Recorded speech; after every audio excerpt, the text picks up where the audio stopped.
తిన్నగా దక్ష ప్రజాపతి దగ్గరికి వెళ్ళింది.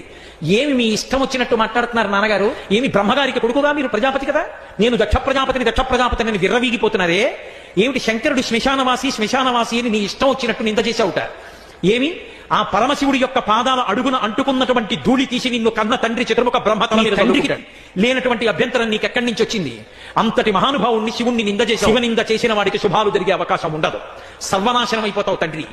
పెద్ద పొరపాటు చేశావు, నిరీశ్వర యాగం చేస్తున్నావు. ఇప్పటికైనా బుద్ధి తెచ్చుకో, నా మాట విను. నీ బుద్ధి మార్చుకుని శంకరుణ్ణి ఆహ్వానించి శంకరుడికి హవిస్సుని అంది. ఏమీ మాట్లాడలేదు. హవిస్సు ఇస్తున్నాడు, యజ్ఞం చేస్తున్నాడు. నా భర్త నింద ఎవరు చేశారో వాడి కూతురుగా నేను ఉండను, కాబట్టి నా శరీరాన్ని ఇక్కడే విడిచిపెట్టేస్తున్నాను యోగాగ్నిలోనని యోగాగ్ని రగల్చి అందులో దూకి శరీరం విడిచిపెట్టేసి.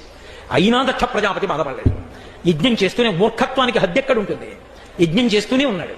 చేస్తుండగా ప్రమదగణాలందరూ వచ్చి పడ్డారు. భృగువు వెంటనే వాళ్ళని ఓడించగలిగినటువంటి గణాలని సృజించాడు. ఓడిపోయిన ప్రమదగణాలన్నీ బయలుదేరి శంకరుడి దగ్గరికి వెళ్ళాయి. ప్రశాంతంగా కూర్చునున్నాడు శంకరుడు. వెళ్ళి, అయ్యా పార్వతీదేవి దాక్షాయణీదేవిని దక్ష ప్రజాపతి నింద చేశాడు, పలకలేదు. శివనింద వినలేను, శివనింద పలికిన వాడి కూతురుగా ఈ భూమి మీద ఉండనని తల్లి యోగాగ్నిలో శరీరం విడిచిపెట్టేసింది. ఇది శివుణ్ణి రుద్రుణ్ణి చెయ్యాలి.